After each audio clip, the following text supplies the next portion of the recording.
welcome to our panel this afternoon.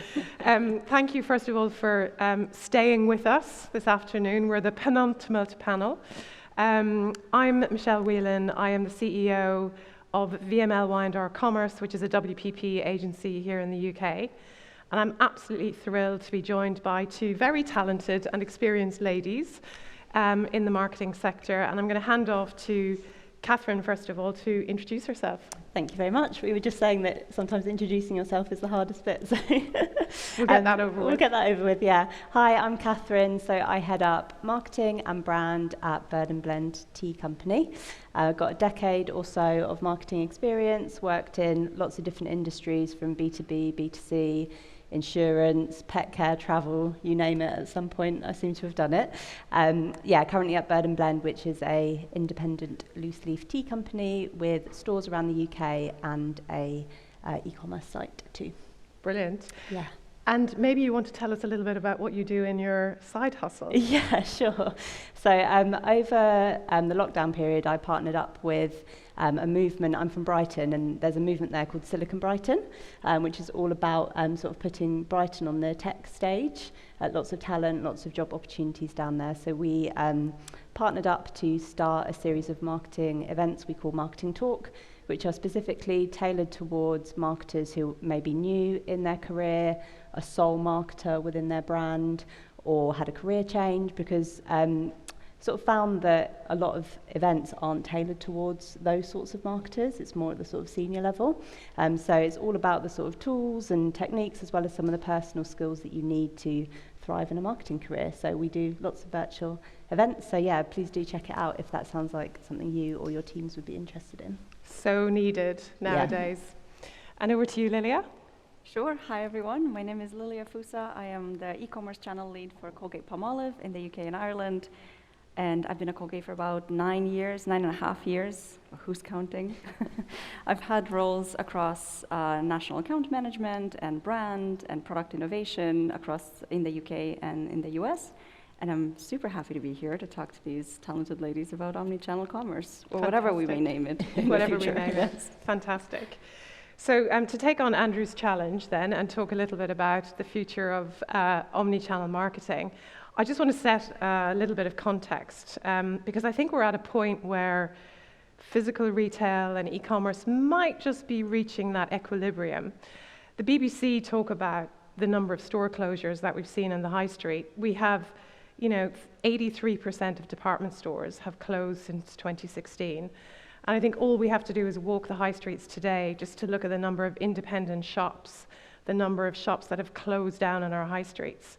But then we're hearing reports of Amazon opening department-style stores, and Warby Parker, which is the archetypal D2C shop, how they are actually selling more through their physical shops now than they are online, and looking to open over 100 stores this year. So phenomenal change in physical retail. We heard a lot this morning about the growth of e-commerce. JP Morgan is quoting that we'll be at 230 billion by the end of this year from a revenue perspective. And there's kind of a nice tension there, isn't there, when we sort of look at how e-commerce pure plays are investing in physical retail and that level of experience and that innovation that we're going to see in physical retail. So I'm going to start with Catherin, because Catherin, I think having these two great ladies on the stage with me today actually brings two fundamentally different perspectives. From an independent business with its own route to market, and then one of the world's biggest businesses with Colgate-Palmolive, who probably works across, all of the marketplaces that we could use as routes to market. So I guess, Lilia, what's the role of experience and innovation now for your business? And talk us through what's happened over the last 12 months and how things have changed. Yeah, absolutely. So Bird & Blend has been one of the brands that has really had a change in course through the pandemic, driven by shifts in consumer behaviour. Prior to the pandemic, we had a very small brand and digital team. It was actually before my time, but I think there was maybe 3 or 4 members of the team, and now there's 11 of us. So it's in the space of a year grown so much because of the way that the needs of the business have changed. Prior to the pandemic, we would have described ourselves as a retail brand who also had a website that you could could buy from if you wanted to. And now we've sort of been on this journey of becoming a maturing digital business, with e-com being our only sales channel while stores were closed over lockdown, through to stores now being open again. And in fact, over lockdown, we were able to, echoing some of the stats that you've just shared, actually open a number of new stores. So London Portobello, we've just opened a store in Norwich, Exeter, Glasgow are coming. That side of our business is growing as fast as the digital side is too. So there's absolutely a place for both digital and retail for independent brands. And are you distinguishing what that experience is between the two, or are you trying to actually bring the two together? We try to bring the two together with the values of the business at the heart. So what may work on digital or on the packaging that arrives in your online order is going to be very different to the experience that you get within the store, but it all still needs to feel like the same brand. So, for example, in store, the experience is very personable. We describe it as like coming in and seeing all these sort of magical colours and flavours, and it's like being in a sweet shop, and you can say, oh, I want to try jelly and ice cream tea, or I want to try gingerbread chai, and the store member will bring it down, and you can smell it and try it and taste it. It's very experiential, it's very personal. On e-com, where you're also trying to find the balance between white space and conversion rate optimization and capturing email address, that tension is quite difficult. So we definitely tailor the two depending on the channel, but it still needs to feel like the same brand. And one thing that we've talked about that is quite interesting, that I haven't really heard talked about that much actually over the last 6 months or so, as our high streets have reopened, is actually that relearning, or in many ways actually learning for our digital and brand teams how to support retail, because it just isn't something that we've had to do over the last year to 18 months. And when our stores reopened in April, it was such a steep learning curve for us to remember that we need to tell customers, is this product available in store? Make sure our teams know what's launching, because that flow of communication, particularly with everyone still being largely remote and around the country, again, it's not something that we've needed to do, and we need to be very sure that that sort of lack of practice doesn't then impact the customer experience. So it's really about both that internal communication as well as what's happening with your customers. I love that soundbite of relearning how to engage with customers again, and or physical retail again. And we see the same. A lot of our clients are saying, how do I engage with the buyers now? How do I? Some of them are still in that hybrid, working at home, back in offices. And how do you sell in? How do you engage with them and make sure that you are top of mind? So Lilia, you have tons of experience in the e-commerce space, and we were actually talking to Richard Robinson, who's on the next panel over lunch, and Richard was pointing out how Colgate is smashing it over and above Oral-B, which is brilliant. But you're innovating yourselves internally at Colgate, so tell us how you're bringing that digital and physical experience together. I mean, our goal is to create a unified experience, right? There's no more, digital people in one corner and then retail people in another corner, right? We're trying to create an experience that is seamless, because we're trying to go where the people are. I mean, one of my favorite quotes that one of our e-commerce leaders says is that in e-commerce, the E is silent. There's no more e-commerce and retail, there's just commerce. And then you just follow the people wherever they shop, right? If it's online, if it's through Tesco or Ocado or on Amazon, you just kind of find them where they are and you do commerce in whatever, or TikTok or, Instagram, whatever they want to shop. So that's really at the core of how we think about these integrated experiences, and that's how we structure our teams, which is kind of a new thing for us, right?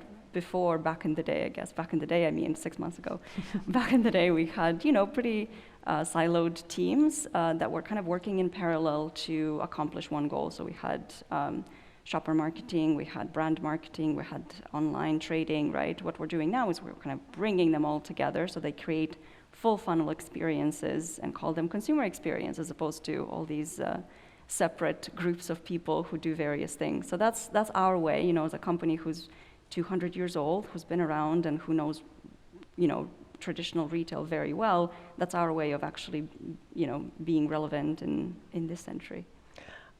Another soundbite that you can all take away from this conversation is dropping the E in commerce, and we are firm believers of that ourselves at VMLY&R Commerce. And actually, for us, we think there's so much potential in commerce. You know, it's almost been the untapped place of marketing, and actually now that marketing and sales are fundamentally coming together, and you know, you can see how Colgate-Palmolive are reorganizing around that the opportunities to really own that space and bring some innovation to that space are ripe. And I guess talking about innovation brings me to the second aspect of what we want to discuss, and that's about loyalty. And we heard a lot this morning around, you know, I loved everything that we heard about Gusto. And actually what they were saying, that retention is now the problem and less about acquisition. And I think retention and building that loyalty is so important for all of us going forward. And you know, traditionally loyalty was around price, convenience, and the product portfolio that we had. But now that is all underpinned by technology and data. And what I'd like to kind of hear from you, Catherin, is how are you using data? We heard a lot from the speaker this morning around Gusto, but it'd be interesting to understand how you're using data to really drive that loyalty with your customers. Yeah, absolutely. And I think I can share some of the things that we've done well as a brand, but also some of the challenges that we've been facing. Particularly, I think a lot of smaller businesses will probably relate to data not always being as accessible as you might want it to be, not having the sort of deep project pockets for all of the systems and various technologies that you may need to plug that in. So, you know, I talked about this sort of big digital shift that we've been on, and as a result, we've got a lot better at our digital customer journeys and looking at the data around those. We migrated to Shopify in March, which has really been a turning point in terms of, you know, the things that we've been able to do with our CRM data and our LTV tracking and just understanding that digital experience overall. But that system doesn't talk to our retail POS at the moment.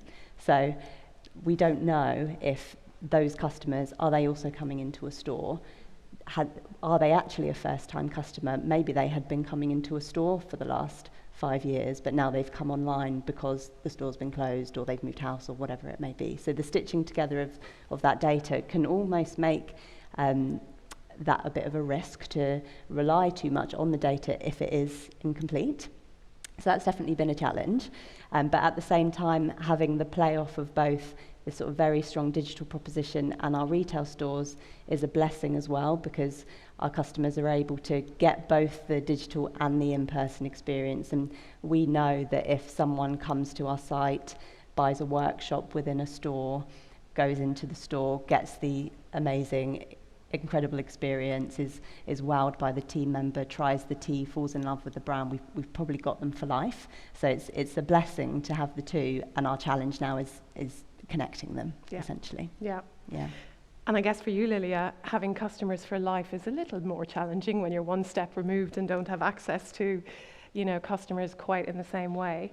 So what are the data sources that you're using, and how are you partnering with some of your retailers, your retail partners, to use all of the data, I guess, that's available to you to create those unique experiences? Yeah, absolutely. I mean, for us, you're right. We are one step removed from that final buying process because we don't have a D2C business, and in the UK at least, and we really have to rely on our retail partners for all the information.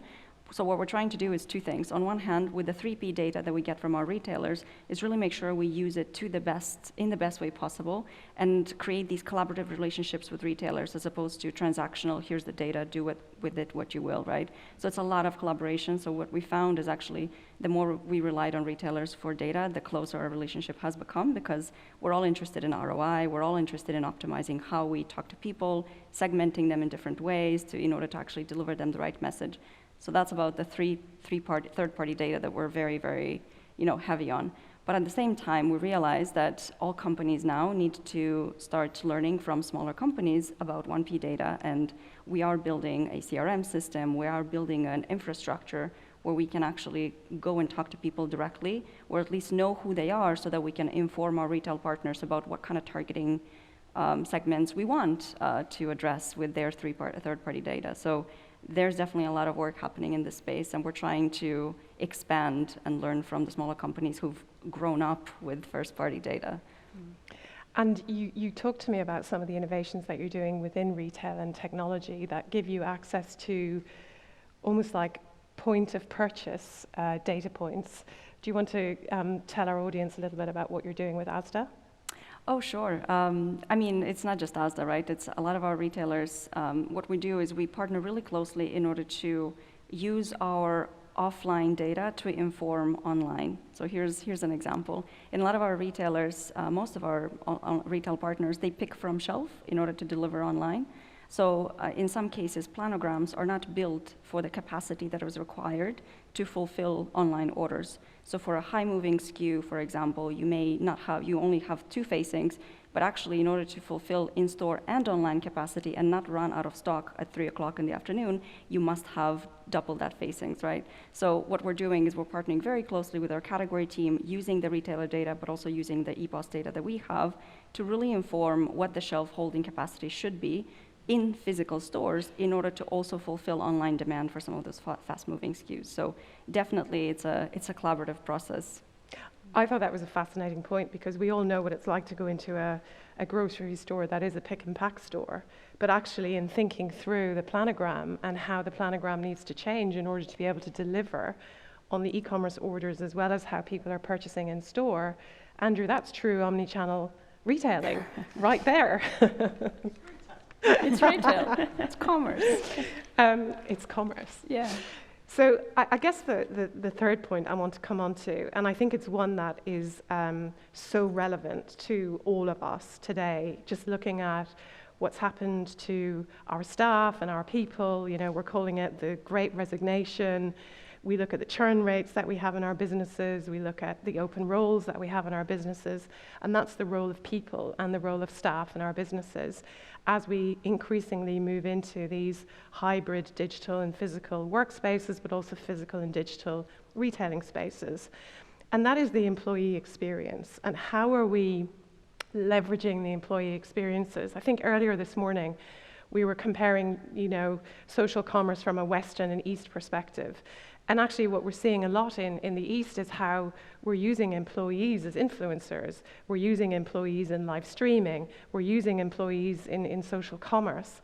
And I think that is a fascinating new roadmap for all of us to really look at our employees as brand ambassadors and to really leverage brand ambassadors to drive the propositions of our businesses.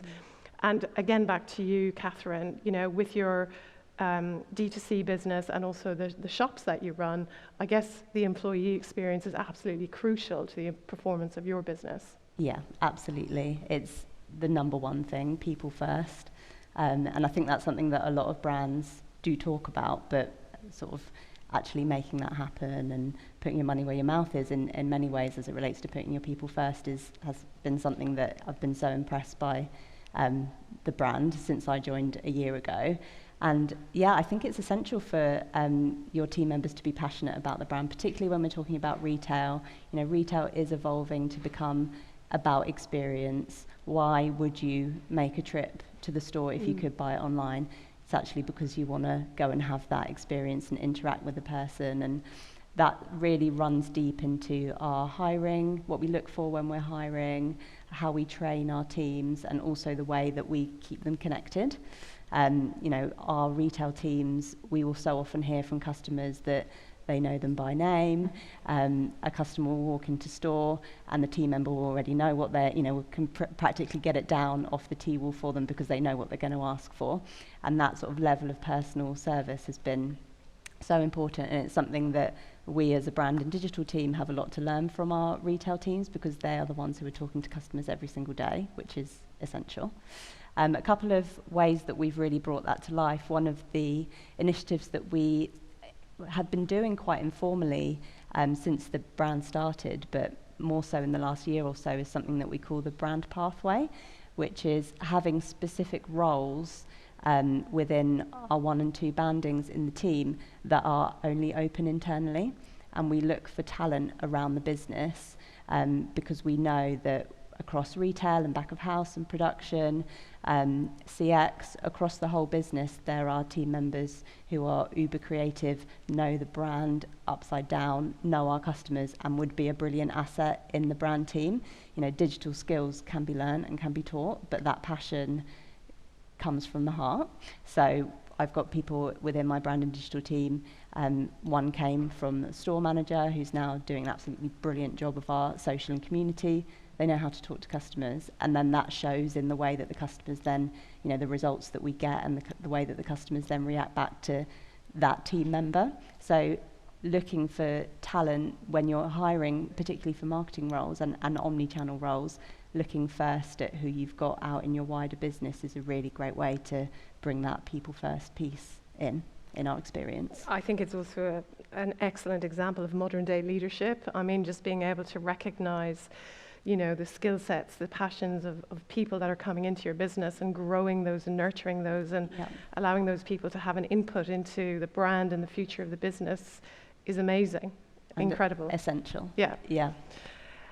And I guess then, Lilia, you're innovating a lot within Colgate in terms of how you're organizing around, you talked earlier about, you know, getting rid of all the silos and now, you know, the team is a team and they're looking at that full funnel.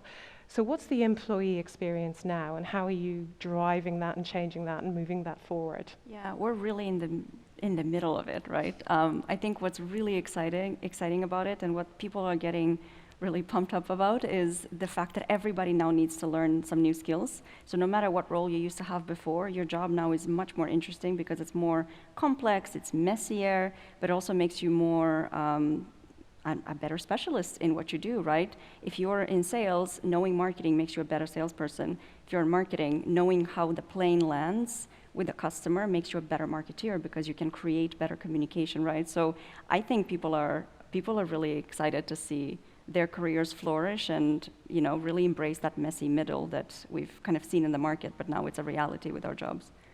We heard in the earlier panel, they were talking about how, you know, fast things are changing. And I guess that is also really important, is that we give people the opportunity to learn and make mistakes and to move forward and not just kind of push them into one area and say, you know, that's it, this is your job now. Absolutely. You're not moving out of that. Yeah, I think we obviously, you know, there's so much to learn. The time of I went to a lecture and now I know everything there is to know about digital is gone, right? You kind of learn every single day. Every single day is school day.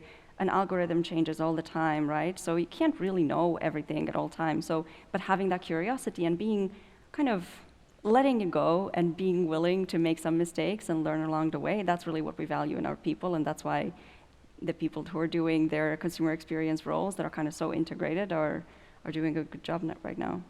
Fantastic. So in the interest of time, and just before we hand over to everyone, maybe just leave us with one thought around the future of, maybe I'll say the future of commerce, so as not to upset Andrew and say the word omnichannel again, but maybe the future of commerce and where that's headed and the opportunity for Bird and Blend tea. Yeah, so I think the future is absolutely this hybrid between finding what's right for in-person, where can you provide a great in-person experience that absolutely cannot be replicated on digital, then how can you support that through the use of data, through the use of the right team members, through the use of looking at what platforms and technologies you want to use and bringing those together as a whole.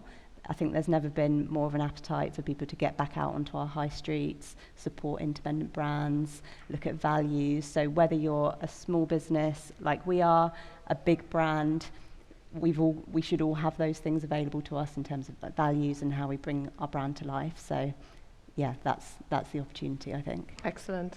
Yeah. Lilia? I think the future is all about the past, honestly. I think it's really connecting with people, just like we used to do in the past before the interwebs were a reality, but just finding those human connections. And now, obviously, we have so many more tools. We can use data. We can find them in all kinds of channels. But we as a brand will follow consumers wherever they are, right? If they choose to buy on TikTok, we'll sell them on TikTok. If they choose to go to Tesco, we will work with Tesco. So it's really finding the human connection. I think that's really the most important thing. And then everything else builds around that. Fantastic. So I think we're all in agreement that we are in a time where it's all about commerce, to use Lilia's expression. And I think maybe even back 3, 4, 5 years ago, to come back to where I started, one of the reasons why a lot of those department stores closed down is because they didn't move forward.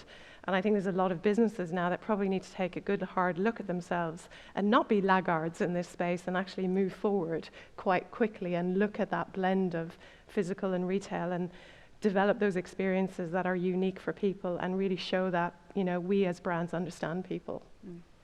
So thank you very much for listening to us, and I'd like you to also help me thank Lilia and Catherin for joining me today and for bringing such great perspectives to the topic. So well done, team. And now I think Andrew's going to really ask us some tough questions. No, I promise not to. I think you've covered a lot of ground and it's been very, very useful. So thank you very much for your insight. Very good. Great. Excellent. Thank you very much. Thank you. Thank you. Does anyone have any questions? Are we good? Oh, thank you. I don't need a microphone. For me, Omnichannel is not a binary state. It's a journey. And if obviously there are lots of problems along that journey. And if you could wave a magic wand or have a wish to overcome one of these problems on that sort of journey towards the nirvana that is Omnichannel, what would that wish be? You can tell them from shopware, tell them from a vendor platform. Obviously, we're looking for technology to help solve that or provide that magic wish for you. So what would that magic wish or that wish be? I can give a perspective and then Yeah. hand off to Lilia and Catherin. What we see is the joining up of all the dots. Very simply, in-store has no visibility about what's happening online, and online has no visibility of what's happening in store. And Catherin touched on that earlier. And I think it's really difficult then to really understand that whole customer journey, and really difficult to know what to do online and what to do in store to try and join those things up. And then it becomes very tactical, because then you're trying to implement tactical solutions to try and fix that problem. So I think that's the nirvana. If you can join those two things up and you have that visibility of the whole journey and understand behaviors and how people are behaving in each channel, I think it would make life a lot easier for retailers. Yeah, I would agree with that. That stitching together of the digital and retail data in a way that complements the customer journey rather than relying too heavily on it. So there still is room for that interpersonal relationships, particularly in retail between customers and team members. And for us, I think I talked about the data sometimes. If it's not right, it actually becomes a risk, and the removal of any red herrings within your data. So for example, in April, when retail reopened and people were excited to get back out onto the high street, digital sales were down, and we had just completed our website migration in March. So it was like, are those customers in store? Is it something to do with the website? Should we be worried? Is it because people are in the pub instead of buying tea? And not knowing that is quite risky, because you could jump to a conclusion and say, right, we've got to activate a new campaign, but it could actually just be because those customers are very happily gone into store and they don't need to make an online order this month. So removing any room for wrong interpretation is definitely an issue, I think. Yeah. And here's my dream. For me, commerce is just the last piece of the whole consumer journey with our brand, right? So what I would like to see is a movie about what happens to a person, as they go about their daily lives and interact with the brand in various areas and consider and have this attention flick there and then end up purchasing at some point, right? I really, to Michelle's point, I really want to understand what is happening, what is the movie of their life. That would be the most valuable thing to know. And that's really what we're spending a lot of time investing in, right? And a lot of resources, putting all kinds of data pieces together to build that story of a person who interacts with our brand and figure out where to add value in their lives. I think you've summarised really what Omnichannel is. It is the connecting of all these diverse experiences and data sets. And I think that's the challenge for technologists among us to try and help deliver that to you. Exactly, and quickly. On that